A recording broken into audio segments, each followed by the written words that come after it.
창원 성산의 노희찬입니다. 검찰총장께 여쭙겠습니다. 대한민국에서 법 앞에 만인이 평등합니까? 어떻게 생각하십니까? 법 앞에 평등해야 된다고 생각하고 있습니다. 해야 된다고 생각하시는 것 이외에 실제 평등하다고 생각하십니까? 그런 부분에 대해서는 사람에 따라서 생각이 다른 사람도 있다고 생각합니다. 대한민국 국민들은 대한민국 법 앞에 만인이 평등하다고 생각하고 있을까요? 아까 이번 20대 총선과 관련해서 선거사범을 다루는 데 있어서 검찰은 소속 정당이나 지위 같은 것을 가리지 않고 엄정하게 수사를 했다라고 말씀하셨죠. 예. 제가 어저께 최경환, 윤상현, 현기환 이 무혐의 처분과 관련해서 말씀을 좀 드리도록 하겠습니다. 총장께서는 이 무혐의 처분이 좀 정당한 수사 결과라고 판단하십니까? 예, 그 부분에 대해서는 수사팀에서 법리 검토를 거쳐서 그렇게 판단한 걸로 알고 있습니다. 제가 그 관련한 판례 하나를 소개하겠습니다. 이 경찰정보보안과 소속 경찰관이 자신의 지위를 내세워가지고 자기가 경찰이라는 사실을 내세워가지고 타인 간의 분쟁에 개입해서 빨리 채무를 변제하지 않으면 상부에 보고해서 문제를 삼겠다라고 발언한 바가 있었습니다. 이것이 해악의 고지가 있었다. 협박죄로 유죄로 이제 인정한 사건입니다.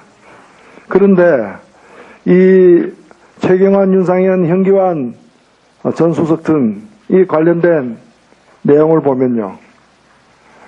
자, 한번 보십시오. 윤상현 의원이 이렇게 얘기합니다.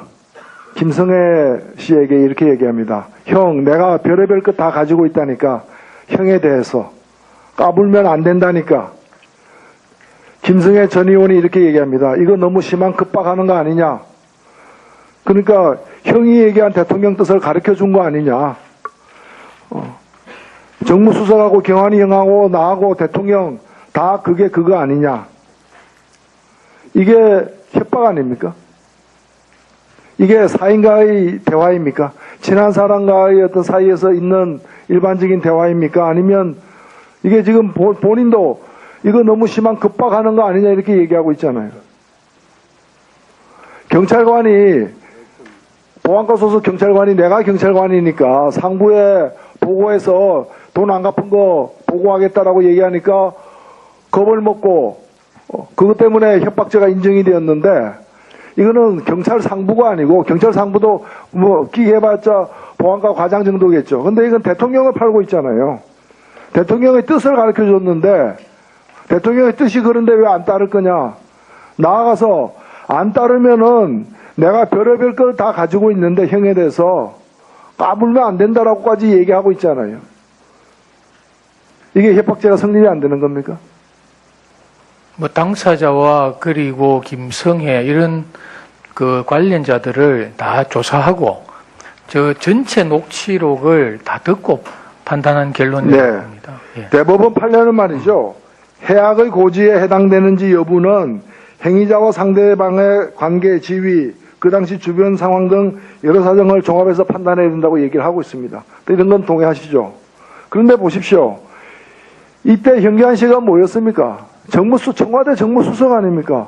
청와대 정무수석이면 대통령을 지근거리에서 모시는 분이잖아요. 그 사람이 전화를 해가지고 저하고 약속을 하고 얘기한 건 대통령에게 약속한 거랑 똑같은 거 아니냐. 그런데 다시 원점으로 돌아가면 얼마나 복잡해지는지 압니까? 하니까 김성애 씨가 이게 VIP 뜻이라면 내가 따를게 이렇게 얘기합니다. 대통령 뜻이라면 따르겠다고 얘기합니다. 대통령 뜻이니까 따르겠다는 것이고 그렇지 않으면은 자기가 대통령 뜻을 따르지 않았을 경우에 자기에게 생길 수 있는 그 손해, 그게 대해서 공포심을 갖고서 이런 얘기를 하는 거 아니에요. 그 최경환 전 부총리 보십시오. 그것이 VIP 뜻이 확실히 맞는 거예요? 라고 물으니까 그럼 이렇게 얘기하고 있지 않습니까? 이게 경찰관이 상부에 보고하겠다고 돈 빨리 갚으라고 얘기한 것보다 더 가벼운 것입니까? 어떻게 생각하세요? 김성애에 대해서도 철저하게 조사를 제가 했다고 보고를 받았습니다. 그러나 김성애 본인이 그 윤상현, 현기현 이런 분들하고는 굉장히 친한 사이라서 어떠한 이야기도 하고 본인이 뭐 거기에 대해서 협박으로 느끼지 않는다. 그렇게 분명하게 진술을 하고 있습니다. 그리고 이건 어떤 정치적인 조언이나 잠깐만요. 얼마나 겁을 먹었으면은 저렇게 사인 간에 대화를 할 때는 나를 겁박하는 거냐고 얘기하면서도 검찰 앞에 와서는 저는 협박받은 게 아니라고 얘기할 정도면 얼마나 겁을 먹었으면 그렇게 했겠어요. 그건 오히려 협박을 더 많이 받았다는 증거일지는 몰라도 협박을 안 받았다는 것으로 얘기할 수는 없는 거예요. 그리고 저기 최경환 전 정치가 하는 얘기 보세요. 옆에 바로 옆 지역구입니다. 그게 가라는 거예요. 그게 가면 도와주겠다는 거예요. 이거 선거법 위반 아닙니까? 정치적인 조언이라든지 뭐 어쨌든 총장님 그쪽으로 하면은 자기가 이게 임의적으로 정치적 조언입니까? 예. 정치적 조언을 저렇게 합니까? 정치 해보셨어요? 여당 실세들이 그것도 대통령과 가까운 친박 실세들이 전직 의원이 출마하려고 하는 데 대해서 교통정리를 하는데 그것도 누구를 위한 거였습니까? 서청원 의원을 위한 거였잖아요. 서청원 의원이 누굽니까? 당시 선거 끝나면 당대표나 국회의장이 될지 모르는 것으로 거론되던 사람 아니에요. 그 사람에서 양보하라고 하면서 대통령을 저렇게 팔고 있잖아요. 저게 대통령 실제 뜻인지 아닌지를 차치하고서라도 저게 협박이 아니면 뭡니까? 이걸 이래놓고 이걸 국민들이 대한민국 검찰이 이번에 공정하게 수사됐다라고 믿을 것 같습니까?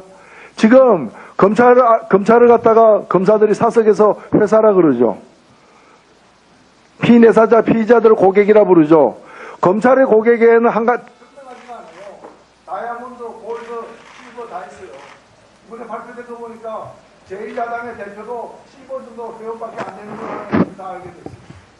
반면에 그 친박 시세들 저 다이아몬드 아닙니까? 이렇게 해놓고 법 앞에 만인이 평등하는 걸 믿으라는 거예요. 마무리해 주시기 바랍니다. 대한민국이 믿을 것 같습니까? 뭐 총장님 답변하실 사항이 있습니까? 예. 뭐 자원 이 부분에 대해서는 저희들 관련자 진술을 다 조사를 하고 또 가장 중요한 당사자인 김성애 본인이 이거는 뭐 출마 지역에 관한 어떤 정치적인 조언 내지 어떤 약속을 이행을 촉구하는 그런 내용으로 받아들였을 뿐 자기가 협박이라고 생각을 안 한다. 이렇게 명백하게 진술하고 있습니다. 그래서 그런 진술 그리고 녹취록 전체를 봤을 때 그것이 과연 협박이냐 이 부분에 대해서도 저희들 종합적으로 판단을 해서 혐의가 없는 걸로 그렇게 결정을 했습니다. 잘 알겠습니다. 예, 다음 존경하는 이춘석 의원님 질의해 주시기 바랍니다.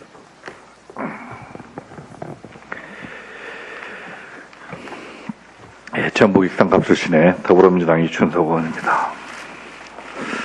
본 의원이 얼마 전 서울 고지검 국감에서 미르 K스포츠 재단 사건이 형사부에 배당되면 지금까지 관례에 비춰볼 때 수사 의지가 없다고밖에 볼 수 없다 하는 우려를 표한 적이 있습니다.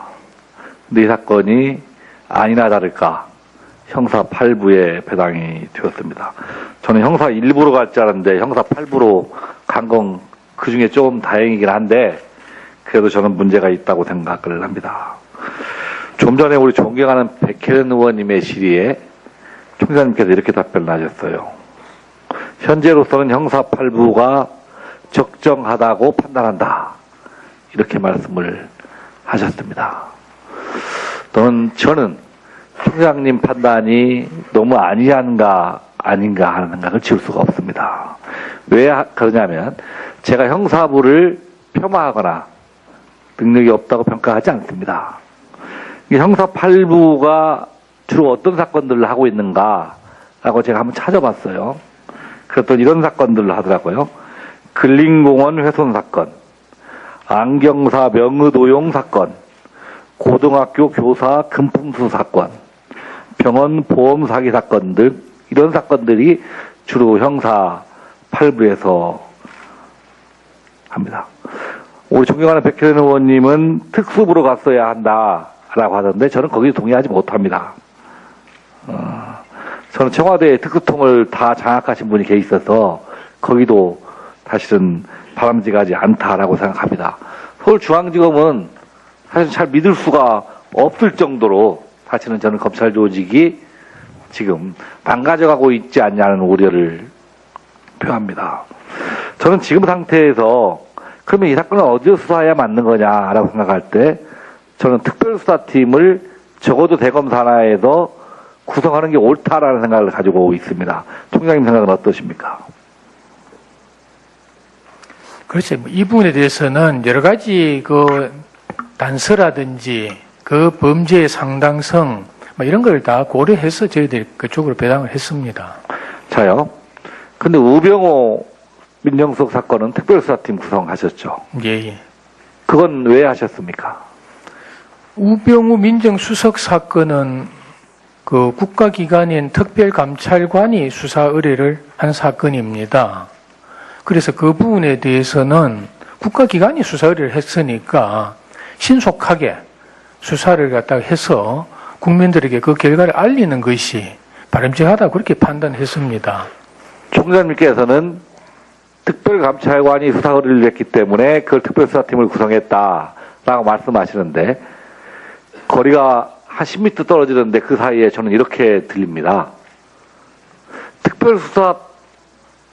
특별감찰관이 있으니까 특별수사팀을 구성했다 하는 이야기로 저는 들립니다. 자요, 지금 미르와 케이스북주 재단과 관련해서 인터넷을 쳐보면 난립니다. 지금 국정감사가 이루어지고 있는데 국정감사의 70% 이상이 미르와 케이스북주 재단의 문제입니다. 이 부분은 청와대 경제수석, 전경련, 대기업, 문체부, 농수산식품부, 마사위, 교육부, 숱한 기관들이 관련되어 있는 것이 속속 드러나고 있습니다. 그런데 이렇게 광범위하고 국민적 논란이 있는 사건을 형사 8부에 배당됐는데 그게 지금에서는 최선이라고 판단하시는 총장님의 생각에 우리 국민들이 동의할 수 있을지 이런 의문입니다. 저는 예전에 진경준 사건도 일반 부서에 수사하다가 특별수사팀을 만들어서 성과를 냈듯이 저는 검찰을 보고 있는 국민들을 생각해서 특별수사팀을 구성해서 새로이 수사를 해야 한다라고 생각합니다. 총장님 생각이 복잡하시다고 생각을 합니다. 정부의 보고에서 문제를 삼겠다라고 발언한 바가 있었습니다. 이것이 해악의 고지가 있었다. 협박죄로 유죄로 이제 인정한 사건입니다. 그런데 이 최경환, 윤상현, 현기환 전 수석 등이 관련된 내용을 보면요. 자, 한번 보십시오. 윤상현 의원이 이렇게 얘기합니다. 김성애 씨에게 이렇게 얘기합니다. 형, 내가 별의별 것 다 가지고 있다니까 형에 대해서 까불면 안 된다니까. 김성애 전 의원이 이렇게 얘기합니다. 이거 너무 심한 급박하는 거 아니냐. 그러니까 형이 얘기한 대통령 뜻을 가르쳐 준 거 아니냐. 창원 성산의 노희찬입니다. 검찰총장께 여쭙겠습니다. 대한민국에서 법 앞에 만인이 평등합니까? 어떻게 생각하십니까? 법 앞에 평등해야 된다고 생각하고 있습니다. 해야 된다고 생각하시는 것 이외에 실제 평등하다고 생각하십니까? 그런 부분에 대해서는 사람에 따라서 생각이 다른 사람도 있다고 생각합니다. 대한민국 국민들은 대한민국 법 앞에 만인이 평등하다고 생각하고 있을까요? 아까 이번 20대 총선과 관련해서 선거사범을 다루는 데 있어서 검찰은 대통령의 뜻을 가르쳐 줬는데 대통령의 뜻이 그런데 왜 안 따를 거냐. 나아가서 안 따르면은 내가 별의별 걸 다 가지고 있는데 형에 대해서 까불면 안 된다라고까지 얘기하고 있잖아요. 이게 협박죄가 성립이 안 되는 겁니까? 뭐 당사자와 그리고 김성애 이런 그 관련자들을 다 조사하고 저 전체 녹취록을 다 듣고 판단한 결론입니다. 예. 대법원 판례는 말이죠. 해악의 고지에 해당되는지 여부는 행위자와 상대방의 관계, 지위, 그 당시 주변 상황 등 여러 사정을 종합해서 판단해야 된다고 얘기를 하고 있습니다. 이런 건 동의하시죠? 그런데 보십시오. 정무수석하고 경환이 형하고 나하고 대통령 다 그게 그거 아니냐. 이게 협박 아닙니까? 이게 사인과의 대화입니까? 친한 사람과의 어떤 사이에서 있는 일반적인 대화입니까? 아니면 이게 지금 본인도 이거 너무 심한 급박하는 거 아니냐 이렇게 얘기하고 있잖아요. 경찰관이 보안과 소속 경찰관이 내가 경찰관이니까 상부에 보고해서 돈 안 갚은 거 보고하겠다라고 얘기하니까 겁을 먹고 그것 때문에 협박죄가 인정이 되었는데 이거는 경찰 상부가 아니고 경찰 상부도 뭐 기계해봤자 보안과 과장 정도겠죠. 근데 이건 대통령을 팔고 있잖아요. 소속 정당이나 지위 같은 것을 가리지 않고 엄정하게 수사를 했다라고 말씀하셨죠. 예. 제가 어저께 최경환, 윤상현, 현기환 이 무혐의 처분과 관련해서 말씀을 좀 드리도록 하겠습니다. 전장께서는 이 무혐의 처분이 좀 정당한 수사 결과라고 판단하십니까? 예, 그 부분에 대해서는 수사팀에서 뭐 법리 검토를 거쳐서 그렇게 판단한 걸로 알고 있습니다. 제가 그 관련한 판례 하나를 소개하겠습니다. 이 경찰정보보안과 소속 경찰관이 자신의 지위를 내세워가지고 자기가 경찰이라는 사실을 내세워가지고 타인 간의 분쟁에 개입해서 빨리 채무를 변제하지 않으면